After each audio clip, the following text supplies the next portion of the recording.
regardez la chaîne Benel TV. Bonjour à tous et bonsoir selon l'âge horaire que vous avez.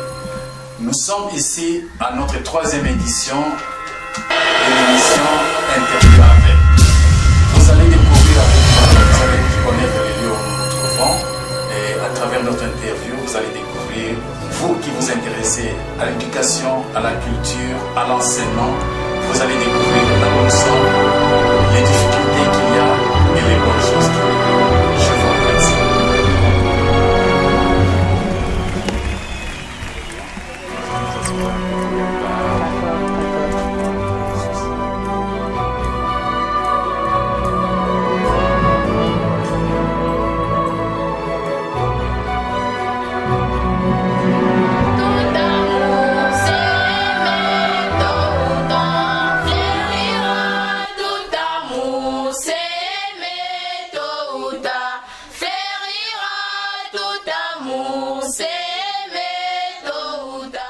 Jésus est Dieu et nous sommes les hommes, mais l'amour l'a conduit à se faire rire.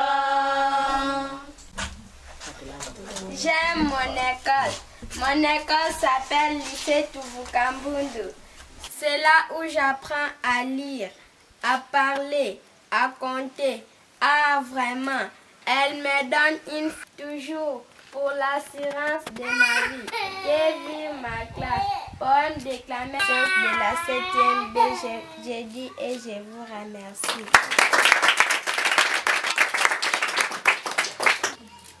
Je suis fille des sexes, mais j'ai les mêmes capacités que les garçons.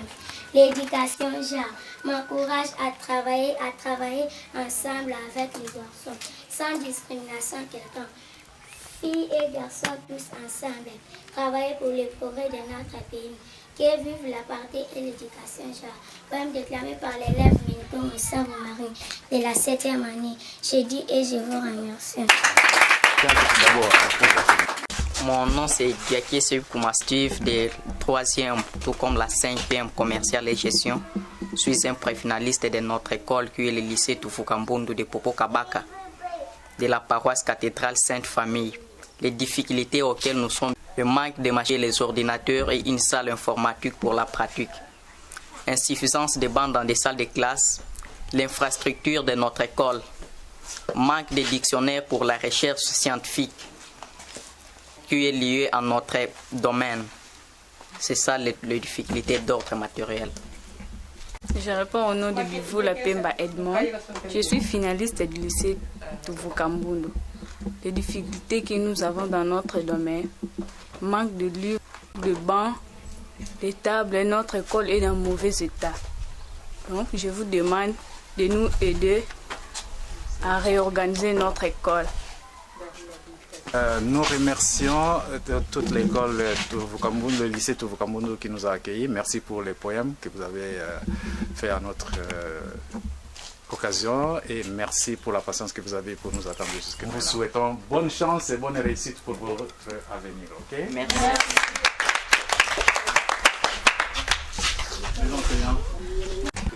Serez vu par des millions et des milliers de personnes à travers le monde, à travers YouTube, la chaîne Benel TV. Alors nous passons la parole aux enseignants qui peuvent s'exprimer librement. Allez. Nous sommes au lycée Tuvukambundu. C'est une ancienne école qui a formé beaucoup d'élèves à travers le monde, qui ont beaucoup de fonctions. Mais nous sommes là avec beaucoup de difficultés. Tuvukambundu a vieilli.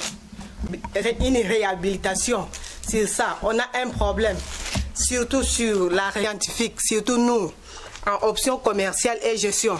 Il y a un problème sur les plans de nos cours d'option. On a changé les plans. Nous avons les plans africains. Chaque année, il y a changement. Avoir une bibliothèque par rapport à la recherche pour que l'option commerciale soit, surtout que c'est une option qui a été par la création. Et surtout, c'est ça, si vous n'êtes pas formé en informatique, on ne va plus vous appeler intellectuel. Si nous pouvons avoir une aide par rapport à ça. Difficulté, mais vous n'avez pas parlé de la paix, dites quelque chose. Je suis Archimède Binoko, professeur ici au lycée Tuvukambundu. Et nous sommes très ravis de vous voir encore parmi nous. Et puis, ce qui nous marque plus, c'est l'initiative que vous avez de venir à nous.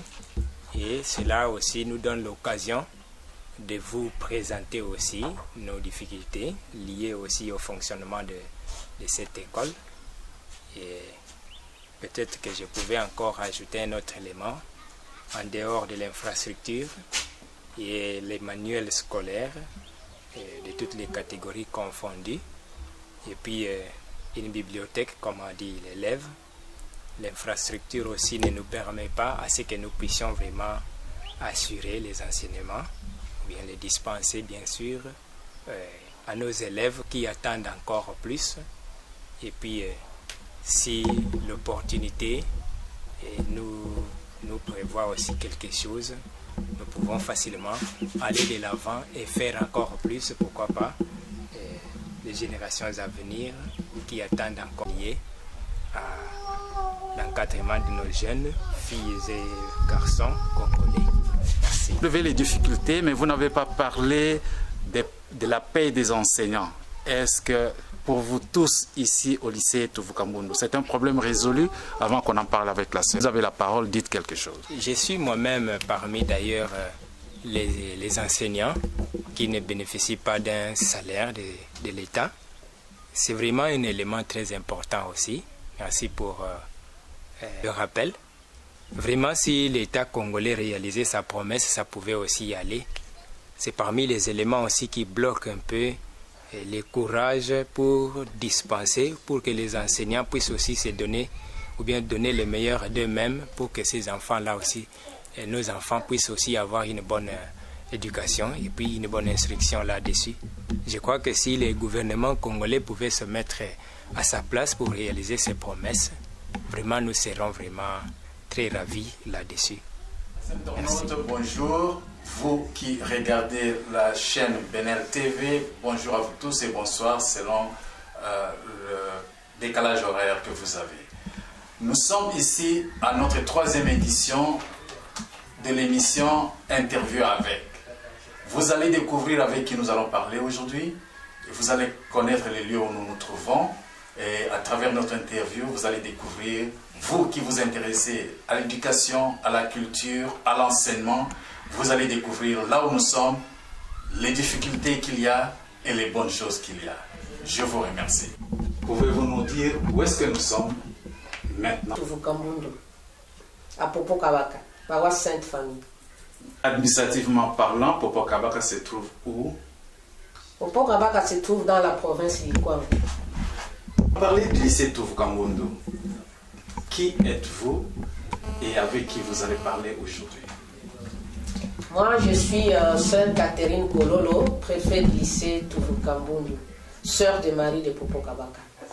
Je suis en face de papa Zenon, qui est en visite et qui a voulu passer par ici pour nous entendre, pour voir ce que c'est le lycée Touvuka-Mbundu et comment ça fonctionne. Je vous remercie, ma sœur. Et à côté de vous, je vois un monsieur. Qui est-il? Celui-là, c'est mon second, c'est le directeur des études. Lui-même aura le temps de se présenter. Oui, monsieur, bonjour. Bonjour. Je suis le directeur des études de cette école appelée lycée Touvuka-Mbundu. Ça fera bientôt. Mon nom c'est Stanislas Mbunga Mbenza. Je vous remercie, monsieur le directeur des études. C'est moi qui vous remercie. Sœur préfète, maintenant nous sommes dans votre école. Pouvez-vous nous donner l'historique de votre école? Quand est-ce qu'elle a commencé? Comment elle a évolué? Quelles sont les étapes principales par lesquelles elle est passée? Oui. Le lycée Touvuka-Mbundu est créé en 1974 et a été agrégé en 1978. Ça a commencé d'abord par une école primaire, puis après c'est devenu un cycle d'orientation, et après, au fil du temps, c'est devenu le lycée Touvuka-Mbundu qui a commencé avec l'option commerciale administrative, communément appelée aujourd'hui commerciale et gestion. Monsieur le directeur des études, avez-vous quelque chose à ajouter par rapport à ce qu'elle a dit? Moi, je pense qu'elle a pratiquement brossé l'historique de l'école, sauf que peut-être on peut ajouter, en quelle année fut créée la deuxième option, puisqu'on a démarré d'abord avec l'option sociale, et l'option commerciale, mais c'est ajouté après l'option sociale, parce que ces deux options-là vont de pair.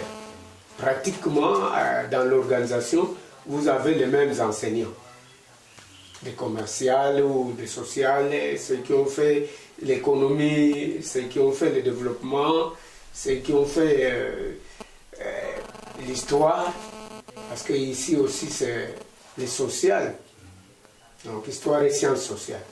Voilà un peu. Ça ne s'est pas limité seulement à l'option commerciale, mais on a aussi ajouté l'option sociale quelques années après. Merci beaucoup, monsieur le directeur. Dites-moi, monsieur le directeur des études, je reste avec vous. Pourquoi on a ajouté l'option sociale? Est-ce qu'il y a eu un besoin réel qui s'est créé? Si oui, et comment votre école influence et répond à ce besoin? Moi, je pense que l'idée qu'on avait eue en ce moment-là est bonne. Parce que, bien sûr, quelqu'un qui termine en commercial, il va travailler où? C'est dans la société. Alors, malheureusement, peut-être il ne connaît pas très bien la société. C'est comme ça il fallait former les techniciens qui maîtrisent la société. Donc, les assistants sociaux qui peuvent guider. Et ces assistants sociaux, en principe, jouent un grand rôle dans toutes les structures. Ils sont là comme animateurs, ils sont là comme sensibilisateurs, ils sont là pour résoudre quelques conflits par rapport au travail, parce qu'ils ont aussi le cours de l'organisation et gestion du travail. Donc ce sont des polyvalents qui peuvent compléter les compétences des commercialistes. Et si vous allez trouver que, par exemple, au territoire, il y a des assistants sociaux. Dans les écoles, dans des parages, il y a aussi des assistants sociaux qui travaillent. Et ici, dans notre école aussi, les meilleurs, nous les retenons. Un autre. Merci beaucoup. Nous continuons notre interview, chers internautes. Voilà, nous passons maintenant à une autre série de questions. Ma sœur préfère, à l'époque, on nous disait qu'au lycée Tuvuka-Mbundu, il y avait un internat. Est-ce que cet internat existe-t-il? Oui ou non? Sinon, pourquoi? L'internat n'existe plus, puisque l'état aussi de la route, puisque les enfants qui venaient d'ici, la plupart sortaient de Kinshasa. L'état de la route ne permettait ou bien ne permettent plus aux parents de faire voyager leurs enfants ici à l'intérieur. Et puis aussi les moyens financiers. Il y a beaucoup de parents qui n'ont plus de moyens pour envoyer leurs enfants à l'intérieur du pays pour venir bénéficier de la formation d'ici.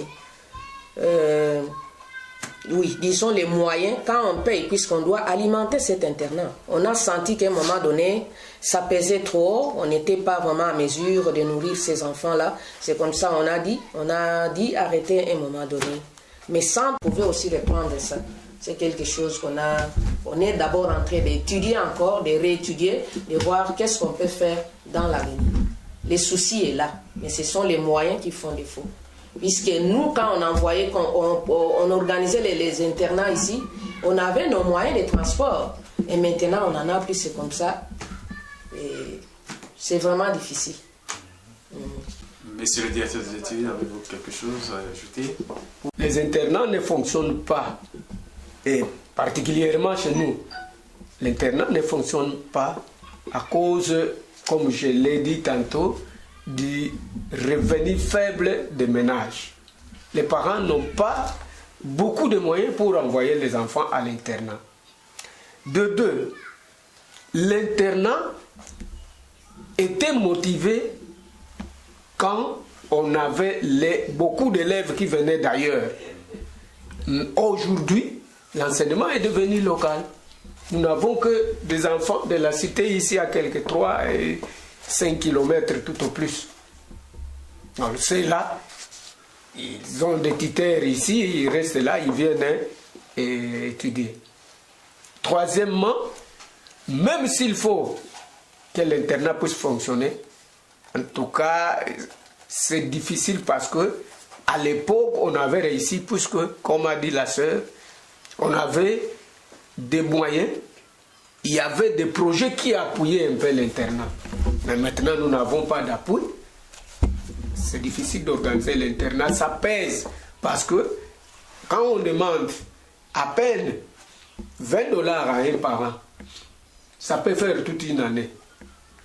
Et à l'internat, 300, 400, $500 par trimestre. Voyez un peu le décalage. Ce sont ces raisons-là pour lesquelles l'internat ne fonctionne pas dans notre école. Nous pouvons penser à cela. À l'heure qu'il est, voyez nos dortoirs en délabrement, nous n'avons pas l'eau, un élément capital dans une école. On nous recommande d'avoir l'eau dans l'école pour lutter contre les maladies des mains sales, pour beaucoup de raisons. Mais chez nous, il n'y a pas d'eau, il n'y a pas de puits d'eau. Les quelques temps qu'on a laissé ici, c'est déjà troué. On ne sait pas capter l'eau correctement et faire peut-être des petits jardins pour alimenter l'internat, faire ceci, des petits élevages pour alimenter l'internat. Donc l'eau, c'est un élément qui entrave aussi la réalisation de certaines activités ici à l'école. Merci beaucoup. Vous avez anticipé les réponses à vos questions que j'allais vous poser. Avez-vous toujours les infrastructures que vous aviez pour l'internat? Est-ce qu'elles existent et dans quel état elles se trouvent, ma soeur préférée? Les bâtiments existent, mais c'est vraiment s'il y avait les dortoirs. Il y en a aussi qui se sont déjà écoulés. Et ceux qui existent, vraiment, l'état est avancé. Et ça demande vraiment un secours. On est en train d'insister chaque année, chaque fin d'année, à l'État de nous venir en aide, mais c'est dommage. Nous crions, mais comme si personne ne nous écoute pour nous venir en aide. Pas les classes. Sinon, un cas peut arriver comme ça et endommager toute une population. Tout à l'heure, nous irons visiter les infrastructures que vous avez. Vous avez combien de bâtiments au total dans votre école ici? Ici, nous avons 9 bâtiments. Et combien sont fonctionnels? Jusque-là, c'est 3 qui sont 3,5 ou 2, puisque l'autre ici au milieu, mais vraiment, c'est un danger. Mais on essaye quand même d'y mettre les enfants là-bas. 3 sont fonctionnels et les autres sont comme ça. Oui. Est-ce que vous avez le nombre de salles nécessaires pour toutes les classes qui sont prévues? Nous avons 12 salles. 12 salles de classe. Pour combien de classes au total? Pour 12 classes aussi. Donc chaque classe a au moins sa salle. Okay. Nous avons les 12 salles. Mais ce ne sont pas toutes les salles qui sont en bon état. À telle enseigne que pour nous permettre de bien fonctionner, nous arrivons à fusionner les classes. 7e A, 7e B, on les met dans une salle. 8e A, 8e B dans une autre. Mais sinon, en réalité, chaque classe devrait avoir sa salle de classe. Nous sommes en mauvais état, nous arrivons à... Nous avons parlé des infrastructures, parlons un peu du personnel, corps professoral et personnel administratif. Vous avez combien de personnes au total, ma soeur préférée? Nous avons 32 agents. Parmi ces agents, il y a 20 qui sont seulement mécanisés. Et les 11 autres attendent leur mécanisation. 12 autres. C'est 31, non? 20 sont mécanisés et 11 attendent encore leur mécanisation. Ceux-là sont à charge des parents qui donnent seulement un petit rien, qui n'arrivent même pas à nouer vraiment les 2 bouts du mois. C'est vraiment difficile. Mais on en prie. Nous demandons toujours secours à l'État. Qu'il éveille un peu aussi sa conscience, non? Et ils sont bien, mais nous ici, nous souffrons quand même. Qu'on fasse quelque chose. Qu'on fasse quelque chose pour l'enseignement, pour l'enseignant qui se donne corps et âme. Vraiment, l'enseignement est négligé, vraiment négligé. dans tous les sens, négligés. Et pourtant, pour devenir ce qu'ils sont, ils sont passés par l'école. Vous avez parlé de 11 personnes qui ne sont pas mécanisées. Oui. Avez-vous déjà commencé les démarches pour qu'elles soient mécanisées? C'est chaque année qu'on introduise les dossiers et qui ne rime à rien. On vient ici, on nous trompe. Non, non, il y a des faits, il y a des effets ici. Et au bout du temps, on se rend compte qu'il n'y a rien de faisable. Donc ça nous décourage, vraiment ça nous décourage. C'est presque chaque année qu'il y a introduction des dossiers de ceux-là. 3-4 fois même au courant de l'année. On introduit, mais vraiment ça n'a pas d'effet. Nous attendons toujours. Il y a aussi des anciens qui tentent et ils sont obligés toujours d'attendre. Pas forcément des nouvelles unités. Autour du personnel, comme a dit la sœur, c'est un problème qui nous ronge. Moi, en tant que chargé de pédagogie, parfois, ça risquerait un jour de me faire piquer, d'aller vers l'AVC. Parce que voir ces enseignants, ils arrivent démotivés, et le peu que les parents payent, la sœur essaye un peu de récollectionner. Peut-être après 2 mois, on trouve un petit montant qui peut plaire un peu. Et même si ça peut plaire, mais elle ne compte pas le montant, il voit le mois. Par mois, les autres gagnent combien et moi j'ai combien. C'est un problème. On introduit des métiers ingrats. L'État ne veut pas nous venir en aide. Les anciens ne peuvent pas s'organiser pour venir réveiller leur mal-mère. Difficile.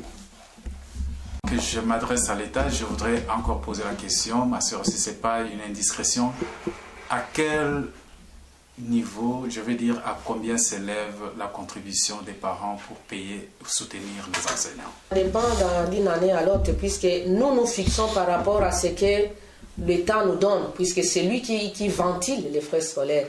Quand il a ventilé, lui-même a aussi sa quote-part, et vous trouverez là-bas un petit chiffre de rien du tout. Et là, vous allez multiplier, par exemple, le temps d'élèves. On fixe par élève, par exemple, 25 200, tel est le cas de cette année, ou au secondaire, 25 000. Puisque là, il y a la catégorie des élèves, des enfants, des enseignants, qui doivent payer la moitié de ces frais-là, et les autres enfants qui payent, par exemple, au secondaire, 25 200, et aux humanités, 27 000. Et vous considérez que ce problème réside à quel niveau? Au niveau du gouvernement central, provincial, au niveau de la coordination, ou à quel niveau? Pourquoi ça traîne? Pourquoi les dossiers traînent? Les dossiers de régularisation traînent? Ma soeur préférée. Moi, je pense que c'est au niveau du gouvernement central. Puisque quand on dit la coordination, je ne vois pas la coordination. Non, pas la coordination, mais c'est au niveau du gouvernement central qui doit vraiment prendre sa part de responsabilité et faire la chose comme nous devons l'attendre pour satisfaire tout le monde. Donc c'est lui qui a les grands problèmes, c'est lui qui doit résoudre ça pour satisfaire l'enseignant que nous sommes. Lui est passé par nos mains, qu'il fasse quelque chose. On ne doit pas quand même nier sa maman ou rejeter sa maman. Hein. Ça c'est être ingrat.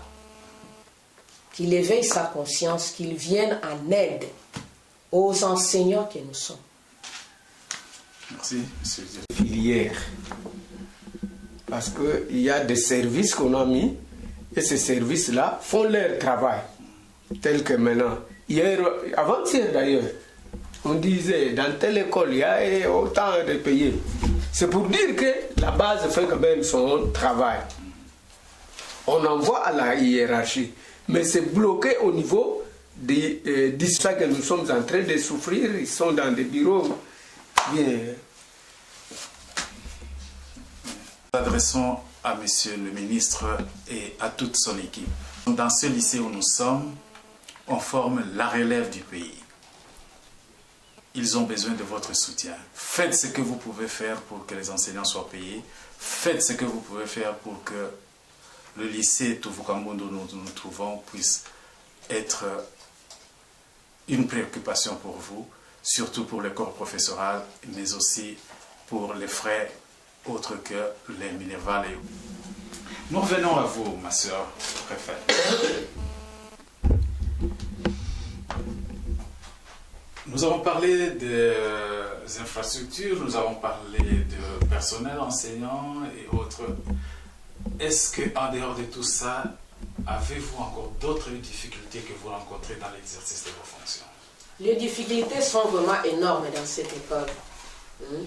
Nous avons à tous les niveaux, l'État d'abord, l'État ne prend pas l'enseignant en charge, c'est une grande difficulté, nous l'avons dit, qui démotive même l'enseignant. L'enseignant n'a pas ce goût-là, puisque ventre creux n'a pas d'oreille. Notre école aussi n'est pas sécurisée. Peut-être que vous avez vu de l'extérieur, mais si vous affrontez ces bâtiments derrière, là c'est vide. Donc on ne peut pas même en faire un jardin. C'est le passage de tout le monde qui est là derrière. L'école n'est pas sécurisée. Peut-être une petite clôture qu'on se demande de faire chaque année avec les bambous.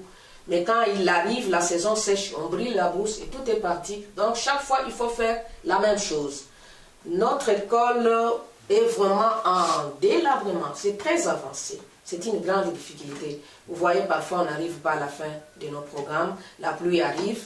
Vous êtes partis, on retourne les enfants en famille, on ne sait pas continuer jusqu'à arriver aux heures prévues de la journée. Nous n'avons pas d'équipement dans notre école. L'école est moins équipée. L'équipement même du point de vue loisir, où les enfants peuvent jouer, pas de maillots, pas de ballons, tout ça, ça demande de l'argent, mais on n'a pas ces moyens-là. Est-ce que vous avez des terrains? Oui, nous avons un grand terrain. Là derrière, je vous ai dit, c'était un grand terrain. Nous avons les grands terrains, là derrière. Comme à côté là, malgré qu'on y a fait un petit champ, même ici, les enfants s'entraînent. Entre les deux bâtiments ici, ou entre les bâtiments, ils s'entraînent. Nous avons aussi besoin où nous manquons de citernes ou de puits d'eau, puisque même pour faire fonctionner le WC, il faut avoir vraiment de l'eau à l'intérieur. Les enfants aujourd'hui, avec la maladie, avec la pandémie coronavirus, doivent tout le temps respecter les mesures barrières.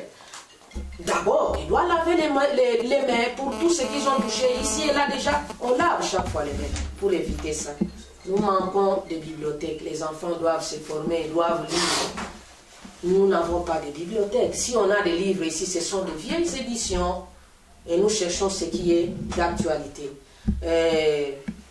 L'insuffisance des tables, de bancs, des chaises dans des salles de classe. C'est chaque année presque que nous renouvelons ou bien que nous réparons. Mais les enfants tels qu'ils sont, il y en a qui montent. À la fin de l'année, vous trouvez qu'il n'y a plus rien. Ce qui était réparé à la fin. Donc chaque fois, il faut refaire la même chose. Mais là, les moyens sont vraiment limités. Nous n'arrivons pas, c'est comme ça. Nous appelons ceux qui peuvent nous venir en aide. Qu'ils voient ces Tuvukamboundou. Qu'ils pensent vraiment comment ils sont passés. Cette époque-là n'est pas pareille. N'est pas pareille à cette époque. Voilà un peu les difficultés que nous avons ici dans cette école. Merci beaucoup, monsieur le préfet. La sœur l'a dit, les difficultés sont nombreuses. Mais quant à nous, pédagogiquement, d'abord, les manuels adaptés, puisque maintenant l'enseignement est devenu dynamique. Les manuels, nous avons des manuels des anciennes éditions. C'est comme ça que parfois ça influe sur les résultats. En comptabilité, vous travaillez avec les plans comptables congolais, pendant que là-bas, ils sont déjà, si c'est Ouada, si c'est quoi. Donc, c'est difficile. Si l'État peut penser à nous fournir de manuels comme dans les temps. De deux, les écoles n'ont pas de frais de fonctionnement, sauf les écoles primaires. Pendant que le revenu des ménages est faible.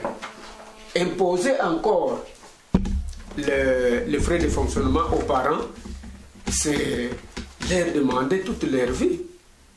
C'est difficile. Donc, on n'a pas de frais de fonctionnement.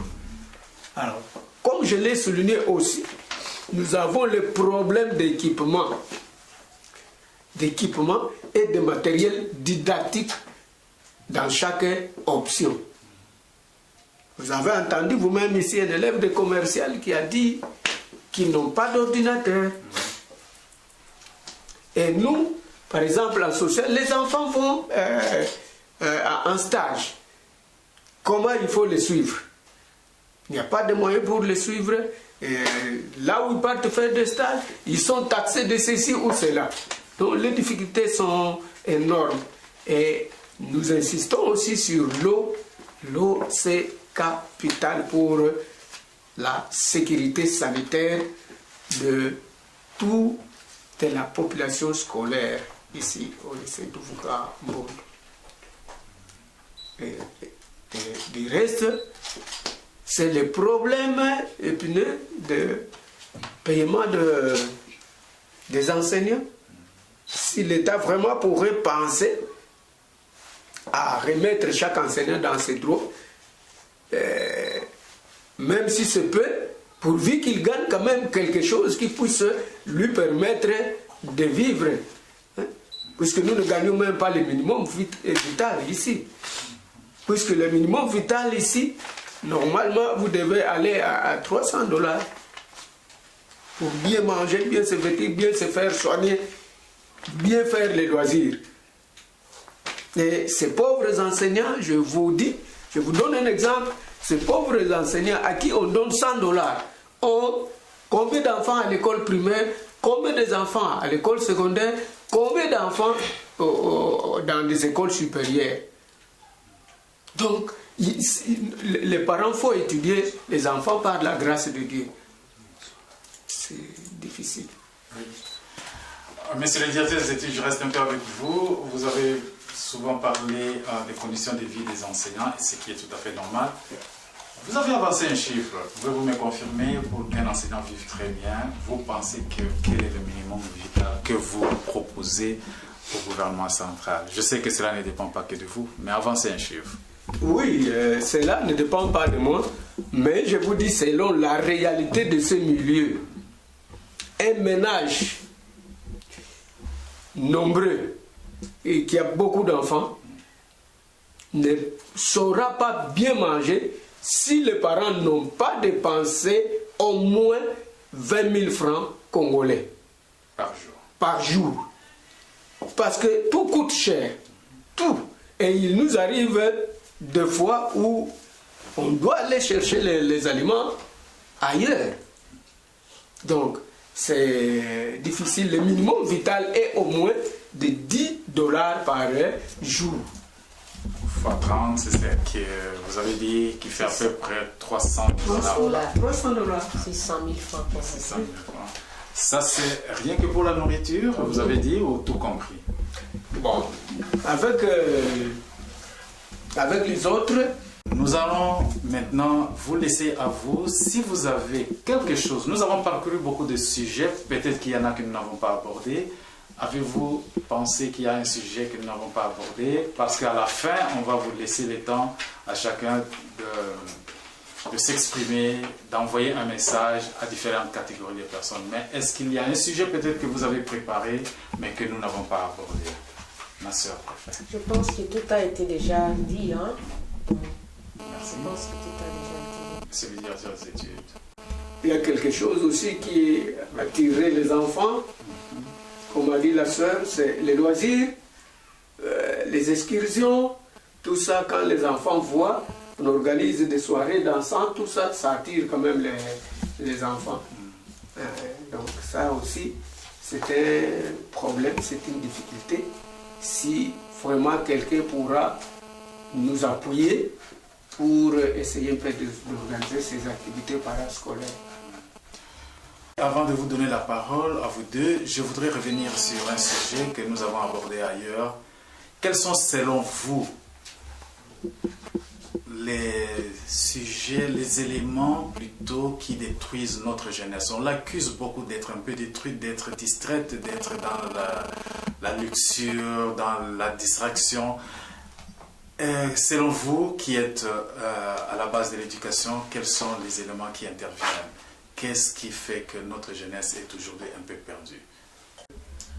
De l'enfant lui-même qui ne se met pas au centre de son éducation. Je parlais de l'informel et le formel. l'enfant est plus dans l'informel que le formel. Aujourd'hui, avec la mondialisation, même ici en classe, il y a les enfants qui nous arrivent avec un téléphone. L'enseignant est là devant en train d'enseigner. Lui est en train de manipuler son téléphone. Il est dans les WhatsApp, il est dans les pornographiques, il est dans tout et tout et tout. Et là, il s'abîme. Il s'abîme. Est beaucoup plus acquisé. Si l'enfant est devenu comme ça, les causes sont multiples. D'abord, il voit les aînés qui ont fini leurs études depuis très longtemps. Il les voit à l'état de chômage. Il se dit, mais pourquoi je dois étudier? Puisque ceux qui ont étudié les premiers chôment. Mais pour moi, ça, ce n'est pas une raison. Étudiez vous aussi. Quand vous allez chômer, on verra parce que les chances ne sourient pas à tout le monde. Ça, c'est de un. De deux, ces enfants ont plus intérêt à, comment dit la sœur, à l'informel que à ce qui est formel. Et en plus, l'attrait qu'exercent certaines activités, vous verrez, aujourd'hui vous avez vu beaucoup d'élèves ici, mais une fois les vacances arrivent, tout le monde est parti à Kin. Tout le monde. Et parfois pour ne rien dire, ne rien faire, pardon. Et les vacances finies, on commence à demander, envoyez-nous de l'argent. Ils rentrent en retard. Vous voyez leur irresponsabilité. Au lieu de rester au village, aider les parents à faire un petit champ. À la récolte, on pourra voir quelque chose, mais les enfants aiment aller faire la loisiveté à Kinshasa ou dans d'autres centres. Alors ça aussi, c'est une des raisons. Et nos enfants actuels aussi, imitent très mal. Ils imitent très mal. Donc pour rigoler, on va à Zafo. C'est pas logique. Donc quand vous voyez un adulte qui est aimé par les enfants, il ne l'aide pas à évoluer. Donc c'est ça. Oui. Chers internautes de Benel TV, nous arrivons petit à petit à la fin de notre interview, mais nous allons laisser à la sœur préfet et à son directeur des études un moment pour qu'ils s'expriment, qu'ils s'adressent à vous qui allez regarder à travers le monde. Et puis nos mots, un message à lancer à toutes les personnes qui vont vous regarder à travers cette chaîne, à travers cette émission. Vous avez la parole, on vous laisse le temps. Ma sœur préfète, la caméra est là, parlez. Merci beaucoup. Je vais m'adresser d'abord par l'État. À l'État, mon message est celui-ci. De prendre toutes ses responsabilités. De prendre soin de l'enseignant. De le payer convenablement. Afin qu'il soit motivé pour donner le meilleur de lui-même pour l'avenir de demain. Sinon, ce sont des rebelles que nous formons, non? Ou bien les enfants qui n'ont rien en tête, qui vont tourner demain contre nous pour nous tuer. Mais si l'enfant est très bien encadré, je pense qu'il sera vraiment un bon espoir pour demain. Je vais m'adresser aussi aux parents d'élèves. Bien que les moyens sont limités, vraiment qu'ils se démènent.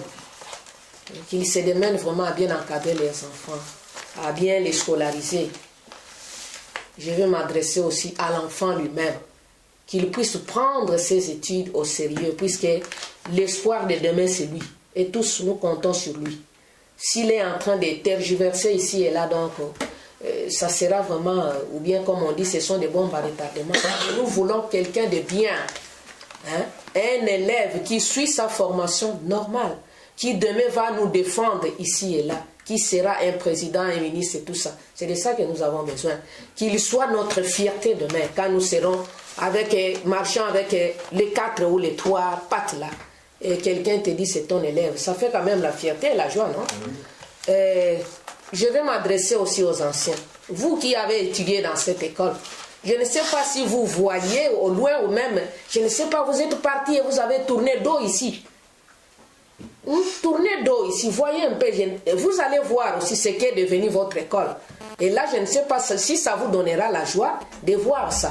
Ce que nous vous demandons, organisez-vous, faites des collectes, faites des titanes, comme on le dit, faites des titanes pour aider votre école, pour l'habiller d'une belle et une nouvelle robe. C'est tout ce que nous voulons. Nous serons vraiment fiers de ça et nous allons vraiment ce jour-là jubiler, rendre grâce, prier même pour vous, pour que Dieu vous donne encore plus. Voici mon message. Bien sûr, le directeur des études, à vos tours. Je pense que le message est le même. Nous avons dit que les premiers responsables de l'éducation, c'est l'État.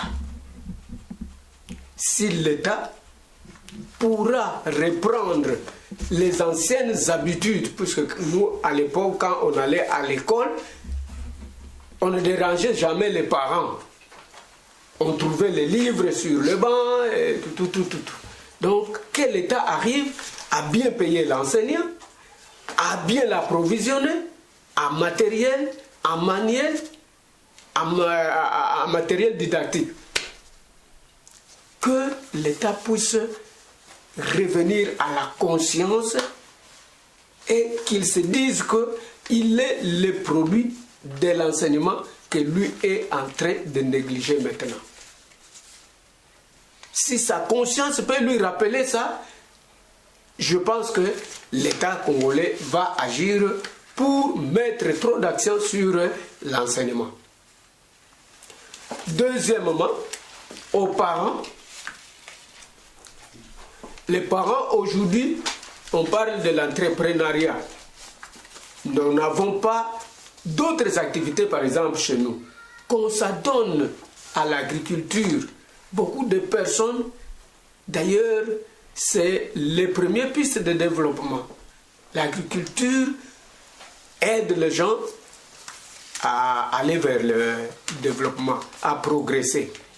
Que les parents fassent un effort pour entreprendre des activités génératrices de revenus pour bien prendre les enfants en charge.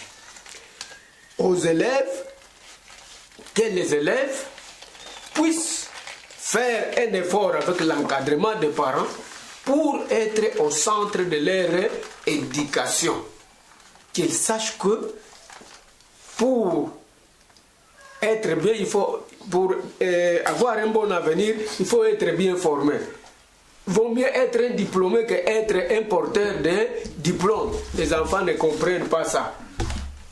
Il y en a qui ont des diplômes que nous considérons comme des billets de vacances qu'on jette. Les parents ont dépensé beaucoup d'argent parce qu'il n'a pas pris les études au sérieux, il ne sait pas défendre les diplômes. Nous cherchons des enfants qui peuvent défendre leur diplôme et défendre l'honneur de l'enseignant qui l'a formé. Quatrièmement, je vais m'adresser aux anciens du lycée Tuvukambundu. Comme a dit la sœur, pourquoi ils nous ont tourné le dos? Ailleurs, ce sont ceux-là qui essayent un peu d'élaborer des micro-projets pour appuyer leurs écoles de provenance. Est-ce qu'eux sont incapables de le faire? Non. C'est peut-être une mauvaise volonté. Chers internautes de Benel TV, vous êtes des milliers et des millions à suivre cette émission, l'interview avec. Nous avons été aujourd'hui au lycée Tuvukambundu, Popokabaka, dans la province du Congo. J'espère que cette interview va attirer votre attention et nous demandons que vous puissiez venir en aide au lycée Tuvukambundu qui forme des milliers et des milliers de jeunes qui sont la relève pour la République démocratique du Congo. Ma soeur préfet, vous avez lancé un cri d'alarme pour qu'on vous vienne en aide. S'il y a des personnes de bonne volonté qui veulent intervenir, comment ils peuvent vous atteindre? Quels sont vos numéros de contact? Quelles sont vos adresses e-mail éventuellement si vous les avez?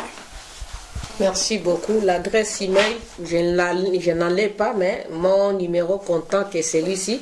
081 86 65 378.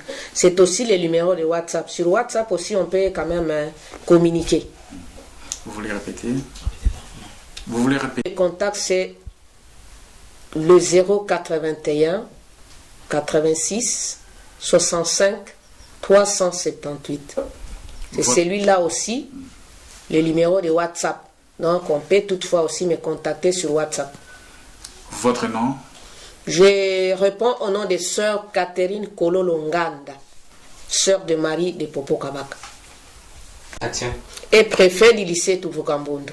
Je vous remercie. Je suis Stani Mbungambenza.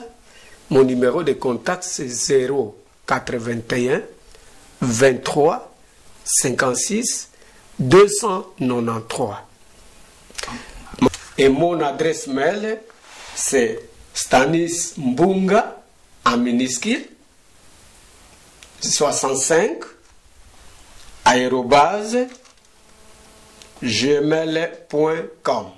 Je répète, Stanis Mbunga en un mot et en minuscule 65 @gmail.com. Maintenant, je vous invite à visiter l'état du lycée Tuvukambundu où nous sommes.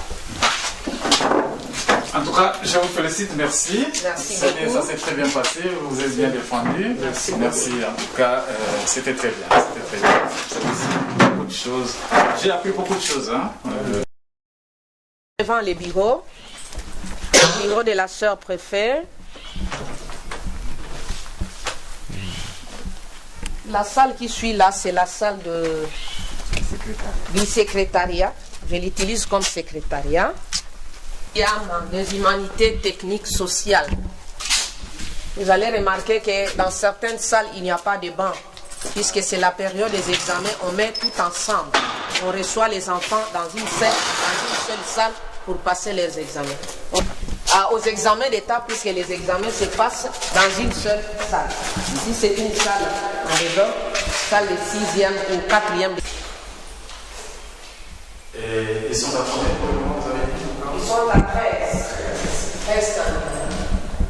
Et le nombre de tables déjà suffit? Oui, ça suffit pour cette classe. Voilà. Il y en a des classes, quand vous demandez, on ne sait pas qu'il y a classe. C'est déjà vraiment, c'est bon.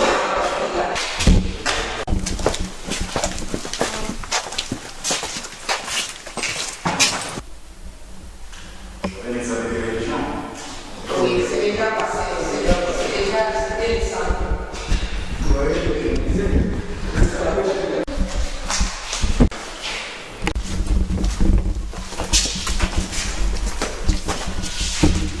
C'est la salle de troisième des humanités techniques sociales.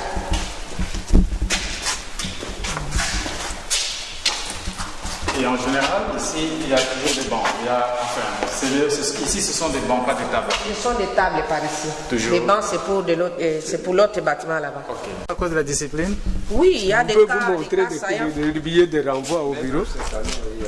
Il y a des cas saillants. Là, Quand vous parlez des cas saillants, c'est oui, oui, des cas d'indiscipline. Par exemple, une bagarre. Et vous renvoyez aussi les enfants pour les points? Les points. C'est là. Quelqu'un qui n'a pas satisfait, qui est en dessous de... En cas de triplement, oui.